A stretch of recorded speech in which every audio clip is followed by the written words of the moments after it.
precisamente del Consejo de Ministros.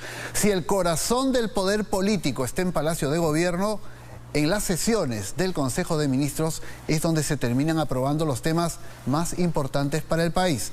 Al no haber conferencias de prensa y por tanto rendimiento de cuenta de lo que se ha acordado, la unidad de investigación de Latina Noticias optó por utilizar una herramienta clave: la Ley de Acceso a la Información Pública. Es una ley que nos permite a cualquier ciudadano conocer lo que nuestras autoridades hacen y por qué lo hacen. Y nuestra unidad de investigación tuvo el trabajo de solicitar copia, información de las últimas actas de Consejo de Ministros y la información que vamos a ver, porque tenemos la transcripción de lo que allí ha sucedido. Es realmente ilustrativo de cómo se toman algunas decisiones, los miedos que tienen los integrantes del gabinete respecto a algunos adversarios o enemigos que aparentemente no lo son, pero se asumen como tales. Y creo que es importante que incluso veamos el secreto o la reserva que mantienen quienes deberían tener mayor protagonismo en el gabinete. Pero ¿qué les parece si vemos esta nota preparada por Christopher Acosta y Renzo Bambarén para entrar en materia con lo que ocurre en estos consejos de ministros? Se van a sorprender. Todos los miércoles, por esta puerta, a espaldas de Palacio de Gobierno, ingresan los 18 ministros de Estado para reunirse con el premier Guido Bellido y el presidente Pedro Castillo. Se trata de la reunión más importante del Ejecutivo, el Consejo de Ministros, que se celebra semanalmente, aquella en la que los jefes de cada cartera hacen propuestas, identifican problemáticas y donde principalmente se toman decisiones. En el último quinquenio, independientemente de quién se encuentre en el poder de turno, terminó por oficializarse una importante práctica democrática: ofrecer una conferencia de prensa después de cada uno de esos consejos de ministros para hacer públicas esas decisiones o hacer importantes anuncios. Un hábito que parecía haberse instaurado hasta ahora. Desde hace 4 semanas, el gobierno del presidente Pedro Castillo no ofrece conferencias de prensa. Y ante periodistas sin derecho a preguntar, una población menos informada. Pero la unidad de investigación de Latina Noticias ha encontrado una manera diferente de conocer lo que ocurre, se discute y se decide aquí adentro. Es tan importante lo que se decide en cada Consejo de Ministros que de cada una de esas reuniones de los miércoles se levanta un acta. Nunca antes como ahora, estos documentos habían resultado clave para descifrar a un gobierno. Por esa razón, y apelando a la Ley de Acceso a la Información Pública, la Unidad de Investigación de Latina solicitó el pasado 9 de septiembre copias de esas actas. La respuesta llegó esta semana y permite conocer, solo así, lo que piensan y proponen los ministros, las falencias que reconoce tener esta gestión y hasta cuáles son los miedos y supuestos enemigos que identifica el gobierno de Pedro Castillo. 4 de agosto de 2021. Nada parecía especialmente importante en ese primer Consejo de Ministros del actual gobierno, hasta que llegó el turno de la intervención del ministro de Educación. Juan Cadillo, frente a todo el gabinete, compartió cifras de espanto sobre su sector, producto de la pandemia. Información que el gobierno no ha hecho pública hasta hoy.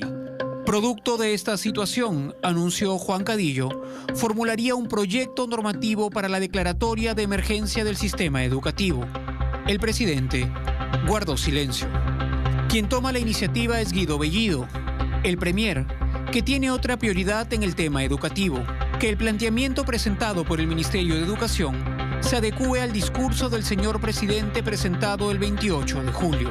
Impulsaremos gradualmente una política de ingreso libre a las universidades y de educación superior.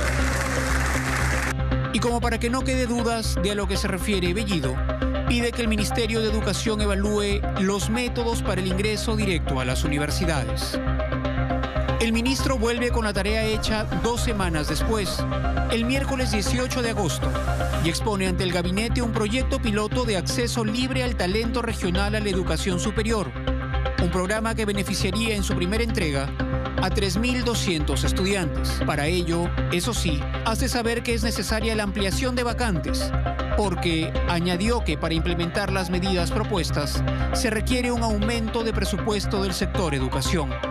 La respuesta a su solicitud llegaría una semana después. El 25 de agosto, el ministro de Economía y Finanzas señaló que existe un tope al presupuesto, que comprendía la posición de los ministros, pero los llamaba a la reflexión. Precisó, además, que el presupuesto no se condice con la oferta electoral. El presidente guardó silencio.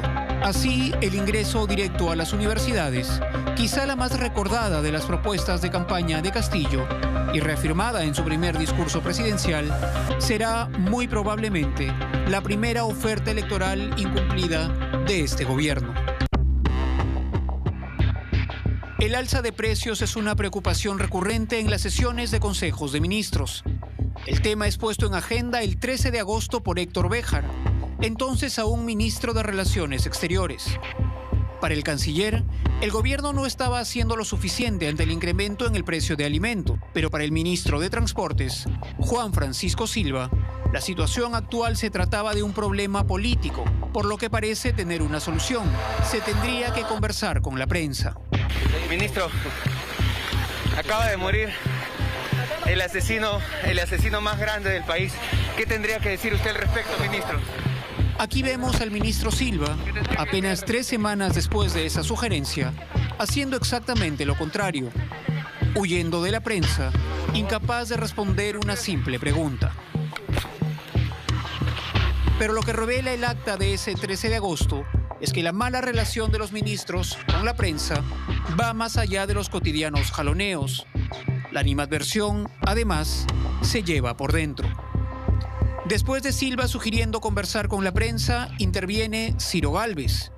El ministro de Cultura consideró que la prensa estaría distorsionando la realidad. Lo secunda de inmediato Walter Ayala, ministro de Defensa, quien en lenguaje bélico, propio de su sector, sugiere convocar una comisión de Naciones Unidas que vea que hay grupos de poder que quieren desestabilizar al gobierno. El presidente guardó silencio.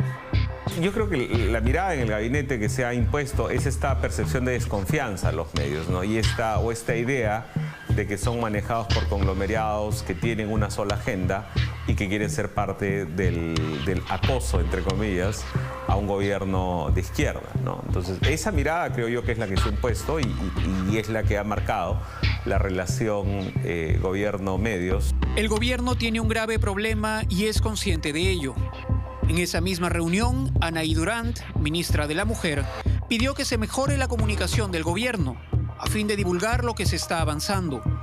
Dina Boluarte, de Inclusión Social, coincidió en la necesidad de mejorar también la comunicación. Precisamente eso es lo que falta, ¿no? Falta un manejo profesional, comunicacional, de política elemental, ¿no? Entre sus comunicaciones, ¿no? Creo yo que los mismos ministros, más allá si son polémicos o no, sienten que ellos mismos tienen que llenar esos vacíos comunicacionales, ¿no? Que no hay una oficina que les pueda proveer esos insumos y que respalde esa estrategia de comunicación, ¿no? Ese mismo día, Pedro Franque, coincidiendo en la necesidad de una comunicación más eficiente, sugirió que ello ocurra mediante un gabinete de prensa. Guido Bellido se mostró inmediatamente de acuerdo, ofreciendo mayor coordinación en temas comunicacionales entre PCM y los sectores. Una semana después, cortaría las conferencias de prensa de los miércoles, aquellas de las que hace 4 semanas no ofrece. Bien dicen que es en las crisis donde termina de conocerse la verdadera personalidad de cada uno. Hemos llegado ya al 18 de agosto y el Consejo de Ministros abre la sesión con un tema espinoso. ¿Qué hacer con Héctor Béjar y sus indignantes declaraciones sobre el terrorismo? Para el ministro de Defensa, Walter Ayala, estaba claro. Las declaraciones de Béjar habían producido malestar en la comandancia de la Marina de Guerra del Perú, pues se sabe, dice, que el terrorismo empezó en Ayacucho por Sendero Luminoso. Ayala contó que le había pedido a Béjar aclarar lo acontecido. Para el ministro de Justicia, Aníbal Torres, por el tema el Poder Legislativo podría incluso buscar la vacancia presidencial, por lo que consideraba se debía asumir las consecuencias de esas declaraciones desafortunadas.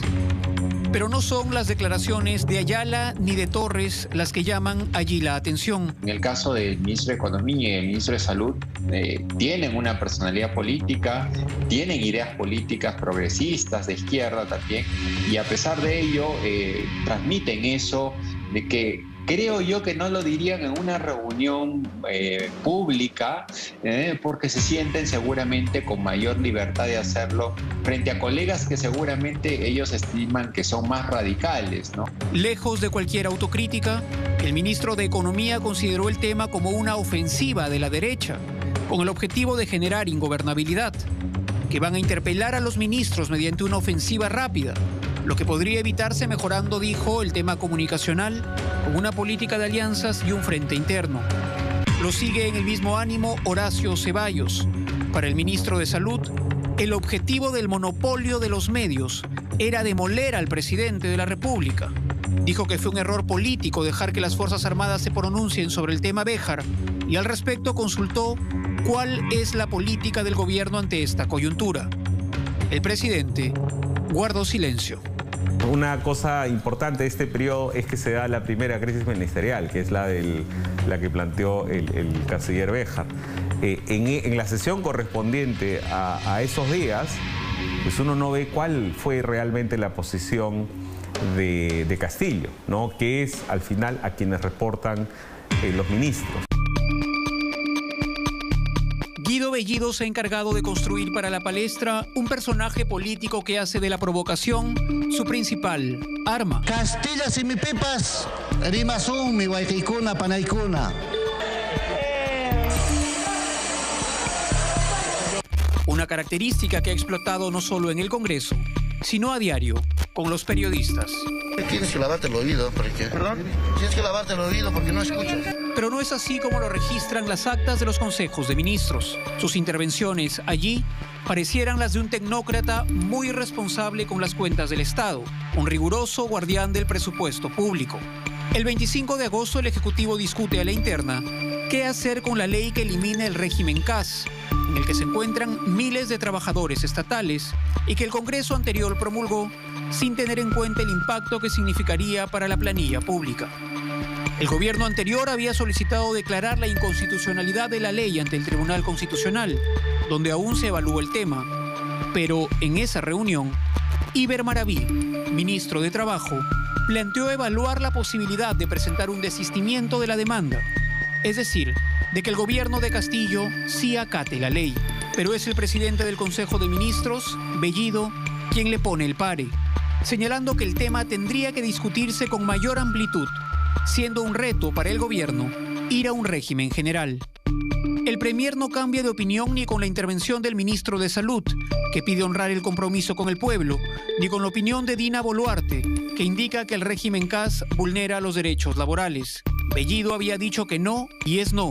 El presidente del Consejo de Ministros indicó que se debe tener clara la envergadura económica del tema.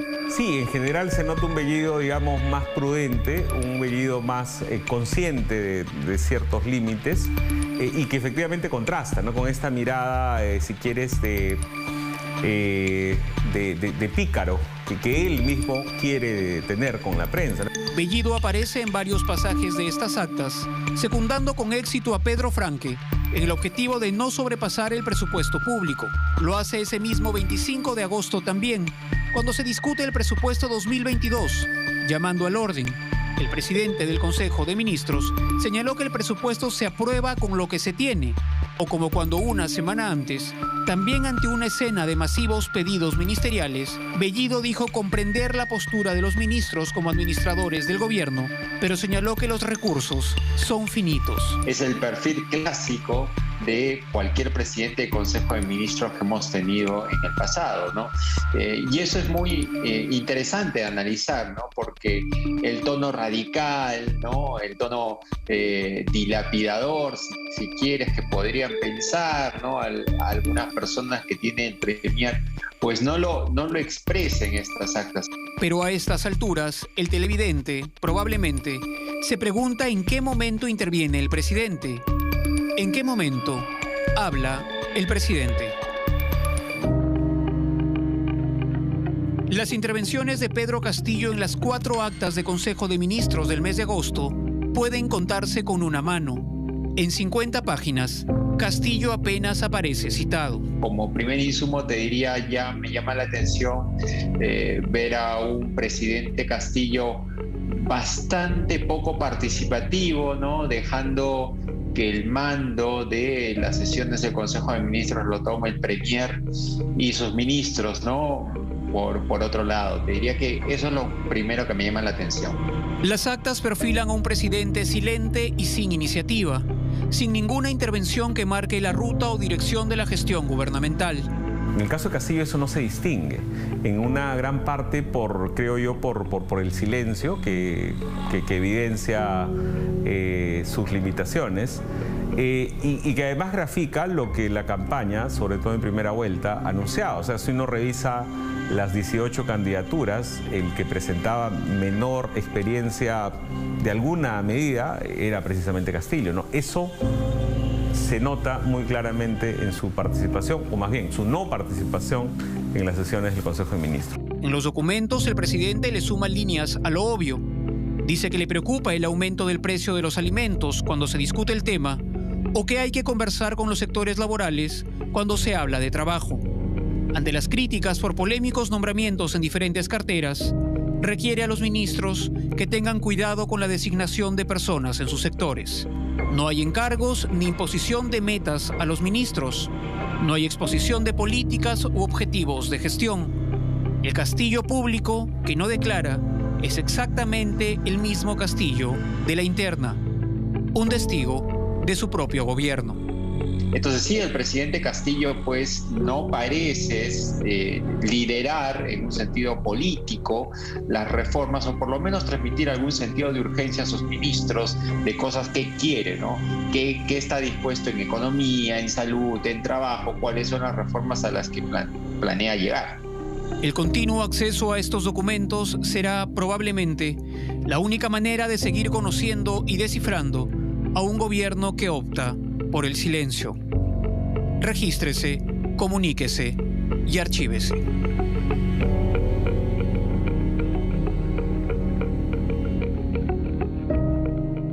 Bueno, revelador informe, revelador acerca de cómo opera el poder desde Palacio de Gobierno. Estamos con el responsable de este trabajo, esta investigación.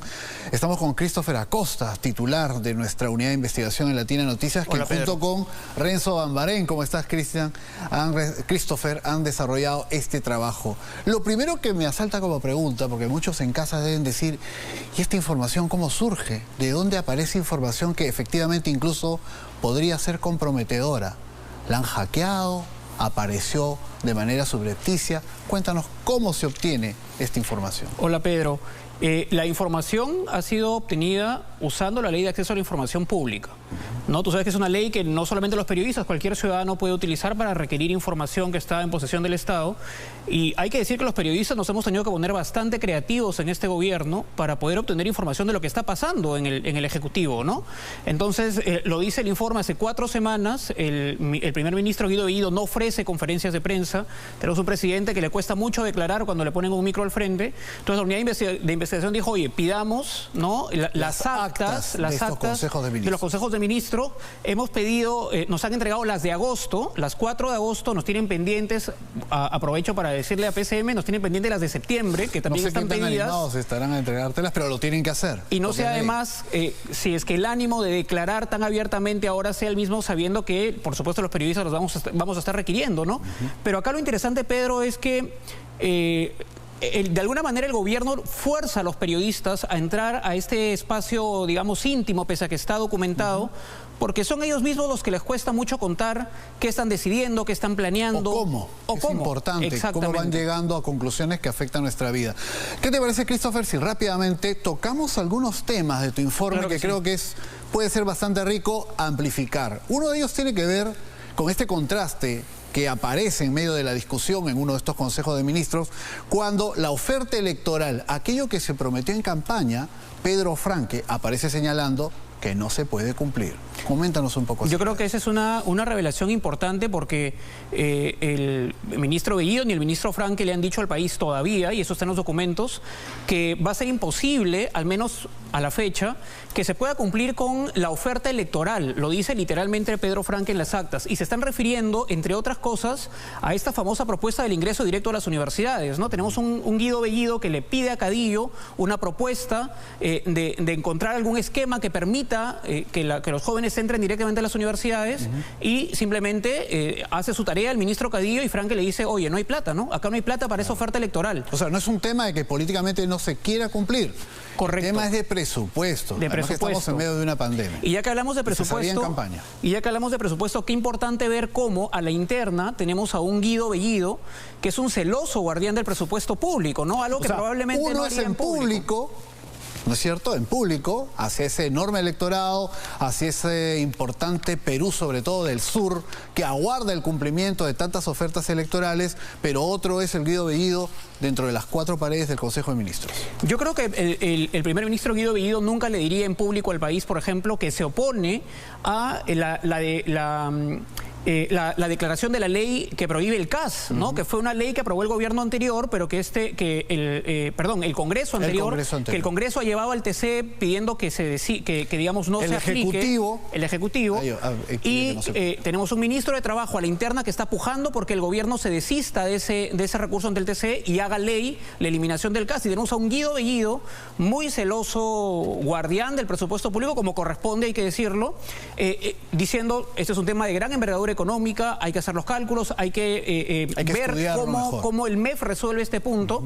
Pero claro, es importante para las cuentas públicas, pero eso no es un tipo de declaración que haría en una plaza pública, por ejemplo. Interesante este tema que estamos mencionando del tema de los contratos CAS, porque de otro lado, Hernando Ceballos, ministro de Salud, pero que tiene una visión muy política, porque es muy político además, señala, hay que cumplir con el electorado.